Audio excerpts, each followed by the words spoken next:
আমি চিৎকার করে কাঁদিতে চাহিয়া করিতে পারিনি চিৎকার। আমি চিৎকার করে কাঁদিতে চাহিয়া করিতে পারিনি চিৎকার। বুকের ব্যথা বুকে চাপায়ে নিজেকে দিয়েছি ধিক্কার। কতটুকু অশ্রু গড়ালে হৃদয় জলে সিক্ত, কত প্রদীপ শিখা জ্বালালে জীবন আলোয় উদ্দীপ্ত।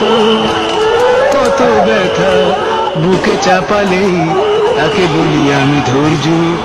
নির্মমতা কত দূর হলে জাতি হবে নির্লজ্জ।